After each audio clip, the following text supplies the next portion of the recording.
Olá, está começando mais um Vozes da Educação Física. O que é lazer para você?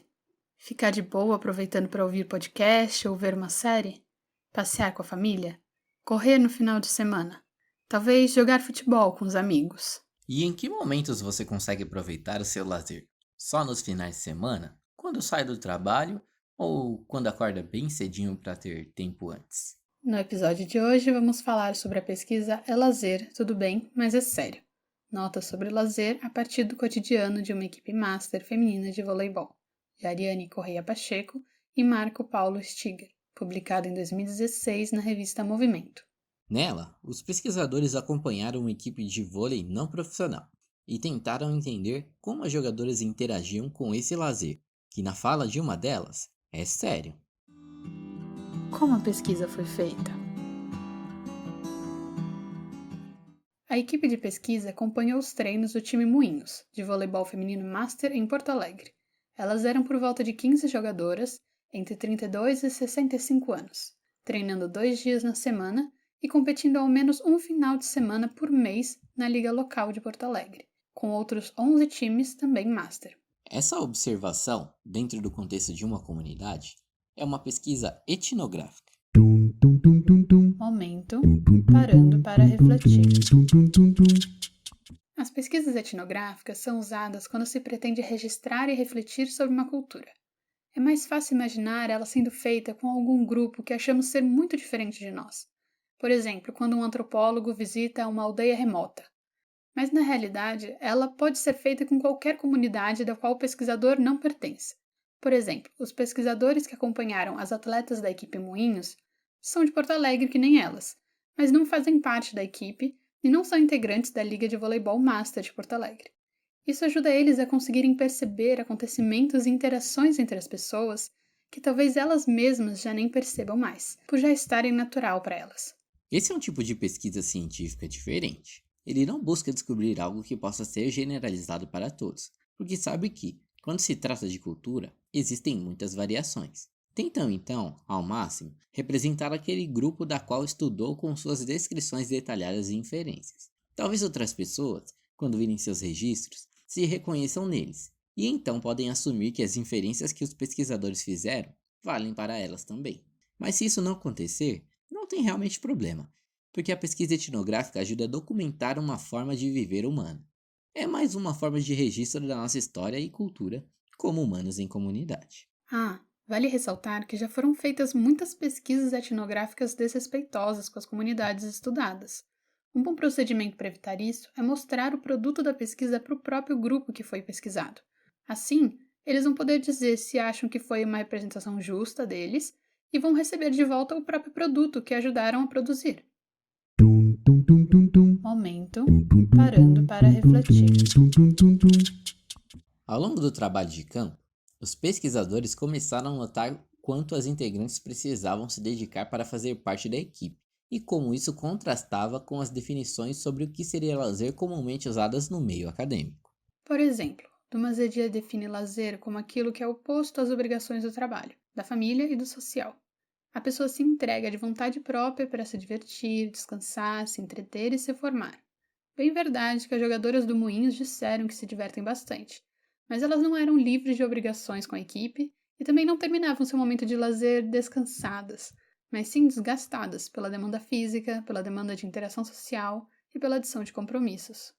Esses compromissos às vezes envolviam cargos de direção do time ou dos eventos da liga de voleibol, como reserva de quadras, árbitros, materiais, compras de medalhas e contratação do técnico do time. Mas de forma geral, todas as integrantes tinham em sua rotina novos compromissos relacionados ao time, como treinos, competições, eventos de socialização e reuniões, que precisavam ser encaixadas na rotina de cada um, que já tinham vários compromissos. Um exemplo disso é que algumas integrantes tinham netos ou filhos, e que elas traziam para os treinos e competições porque seus compromissos familiares não conseguiram ser remediados e entraram no seu momento de lazer. É por casos como esse, de ser responsável pela gestão e de cuidar de familiares, que os pesquisadores perceberam que a afirmação de que lazer seria oposto às obrigações, para esse contexto, não parece fazer sentido. Na realidade, o lazer parece ter suas próprias obrigações e nele outras obrigações ainda podem se sobrepor, vindas de um contexto outro, como o familiar. Acontecia também de obrigações econômicas, de trabalho, entrarem no lazer, como quando as jogadoras vendiam produtos de beleza ou vestuário nos treinos e competições. E não apenas desta equipe. No mesmo campeonato, jogadoras de outros times também se organizavam para comercializar produtos durante o evento. Marcelino, um outro teórico, definiu o lazer como aquilo que acontece no tempo livre e é desinteressado, se importa apenas com o momento presente, com a satisfação na situação vivida. Bem, a sobreposição de obrigações no horário de lazer já parece nos indicar que ele não acontece apenas quando há tempo disponível para ele. Mas e sobre esse tal desinteresse? Quando perguntaram para as jogadoras o que procuram em novos integrantes para o time, uma das características que reforçaram e que os pesquisadores perceberam ser bastante valorizada nos treinos é ser uma boa jogadora, porque não gostam de perder várias vezes seguidas. E o que elas consideravam ser uma boa jogadora envolvia desempenho durante as competições, dedicação física aos treinos, assiduidade e atitude competitiva para se concentrar e se dedicar durante as partidas. As integrantes que não se encaixavam nesse perfil acabavam se afastando da equipe por opção própria ou por voto das outras jogadoras. Essa demanda de desempenho parece se aproximar do que é considerada uma produtividade, porque não serviria qualquer prática e não serviria qualquer resultado. Há um interesse em atingir algo, não é desinteressado, como havia dito Marcelino. E os resultados foram. Esses achados sobre a sobreposição de obrigações com momentos de lazer também foi encontrado em outras pesquisas etnográficas, como no futebol de várzea de Porto Alegre, com a pesquisa de Marco Stiger, em 1997, e na cidade do Samba, no Rio de Janeiro, na pesquisa de Leila Bless, em 2008. Nesse estudo de futebol de várzea, os integrantes e seus familiares também organizavam o comércio durante as partidas. E no outro estudo, o da cidade do samba, os integrantes trabalhavam na confecção das fantasias e carros alegóricos. Ao menos parcialmente, seus compromissos econômicos eram solucionados dentro do seu ambiente de lazer. Encontrar outras pesquisas que mostraram práticas de lazer mescladas com compromissos, que muitas vezes são considerados opostos ao lazer, sugere que as reflexões feitas sobre a equipe Moinhos, de vôlei feminino master, talvez sejam também representativas de outras equipes, até mesmo fora do vôlei, até mesmo fora de Porto Alegre. Os pesquisadores Elias e Dani descrevem que há lazeres em que o que se busca é estimular de uma forma pública e divertida as emoções. Por exemplo, com atividades que criam atenção e excitação. Os autores deste artigo acreditam que seja essa a motivação das jogadoras da equipe Moinhos, ou ao menos daquelas que conseguem permanecer na equipe. Quando se assume que é esse o tipo de atividade, com tensão e excitação, que as integrantes do time estão buscando, fica mais claro entender por que elas exigem que haja um certo desempenho e dedicação mínimo das jogadoras. Afinal, as partidas de vôlei só criam essas sensações se estiverem acirradas. Isso também explica por que investem em contratação de técnico, em materiais homologados pela federação, na reserva de quadras de boa qualidade e na própria participação na liga de vôlei. O levar a sério, nessas diferentes instâncias, parece ser necessário para que as sensações que estão buscando aflorem nelas. E no final, qual a importância disso para minha prática profissional?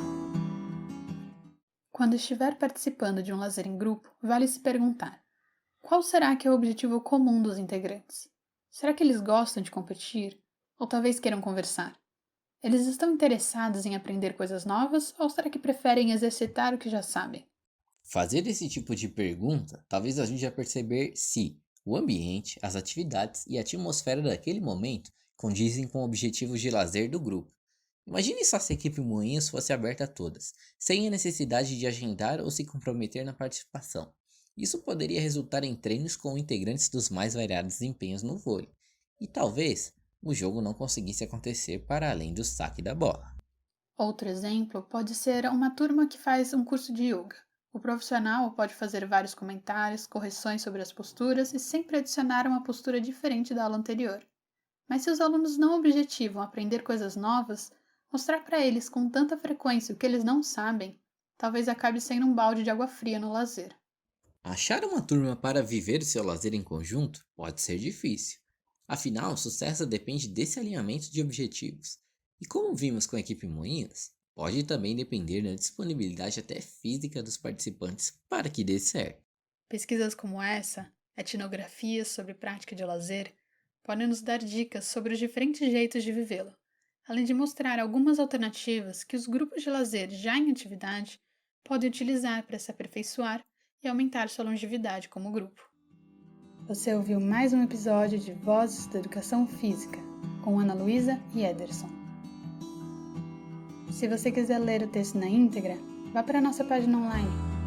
E se gostou muito do nosso trabalho e quer nos ajudar, dá uma passadinha lá também. O link está na descrição do episódio.